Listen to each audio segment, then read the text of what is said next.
ছিল, এখন সফর মাস শুরু হয়ে গেছে। আজকে সফর মাসের 2 তারিখ, মুহররম সফর। এরপরেই যে মাসটি আসতেছে রবিউল আউয়াল। রবিউল আউয়াল মাসের মধ্যে আমাদের আল্লাহ রাসূল সাল্লাল্লাহু আলাইহি ওয়াসাল্লামের জন্ম। কোন মাসের মধ্যে?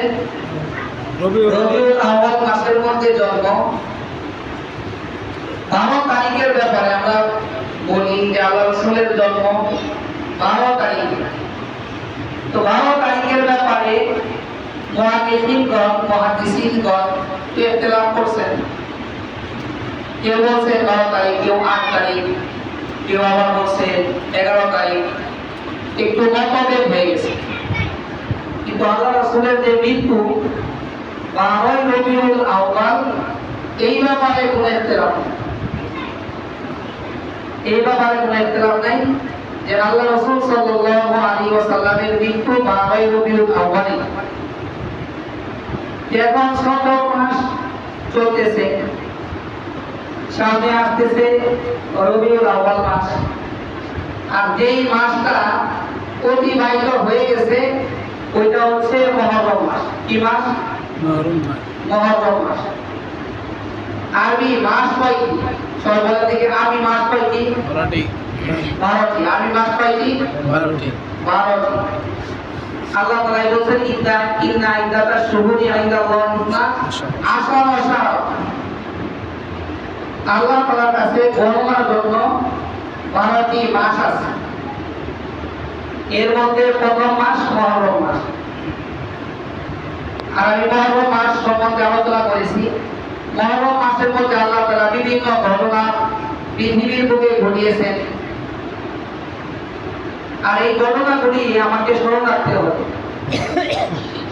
এটা আমার শিক্ষার জন্য আল্লাহ রাব্বুল আলামিন ঘটিয়েছে, শিক্ষার জন্য।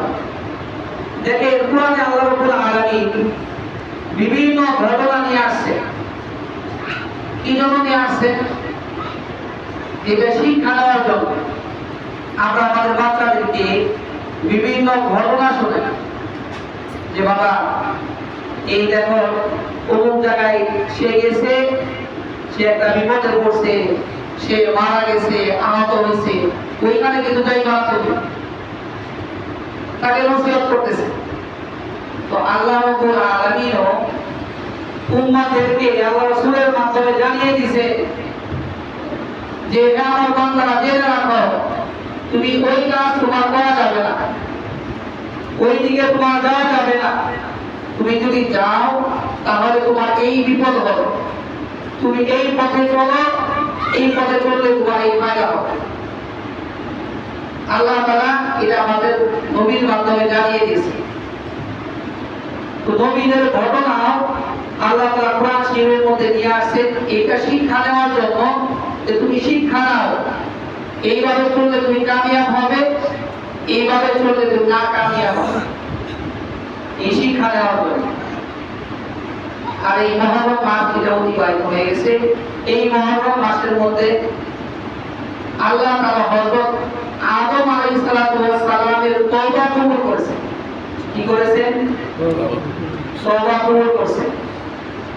যে আদম আলাইহিস সালাতু ওয়াস সালাম জান্নাত থেকে বাইর হয়ে গেছে, আল্লাহ তাআলা তাকে বাহির করে দিয়েছেন।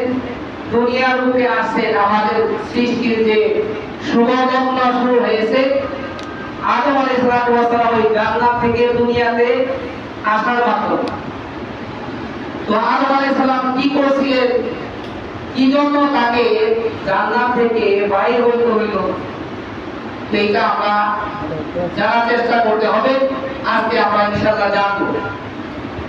কারণ আমাদের আসল জায়গা হচ্ছে জান্নাত। আমাদের আদি পিতা উনিও জান্নাতে ছিল, আমাদেরও জান্নাতে যাইতে হবে। জান্নাত থেকে কি জন্য বাইর হইল এটা আমাদের জেনে সামনে রেখে আমল করতে হবে। আবার ওই জান্নাতে আমাদের যাইতে হবে। আমাদের আসল ঠিকানা, মুসলমানদের আসল ঠিকানা কোনটি বলে দেখি?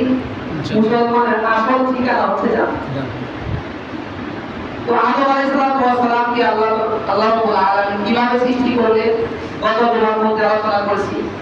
এরপরে আদম আলাইহিস সালামকে বানানোর পরে আল্লাহ রাব্বুল আলামিন ফেরেশতাদেরকে বললেন সিজদা করার জন্য, তাকে মাটি দিয়ে বানালেন। এরপরে সিজদা করার জন্য বলিয়ে আল্লাহ রাব্বুল আলামিন সূরা আরাফের মধ্যে বিস্তারিতভাবে আলোচনা করছেন। আল্লাহ রাব্বুল আলামিন বলতেছেন ওয়া ইযা ক্বালা রাব্বুকা ওয়া লাকাদ খালাকনাকুম সুম্মা সাওওয়ারনাকুম ওয়া লাকাদ খালাকনাকুম সুম্মা সাওওয়ারনাকুম, যে আমি আদমকে সৃষ্টি করেছি, আদমকে সৃষ্টি করার পরে একটি আকৃতি দান করেছি।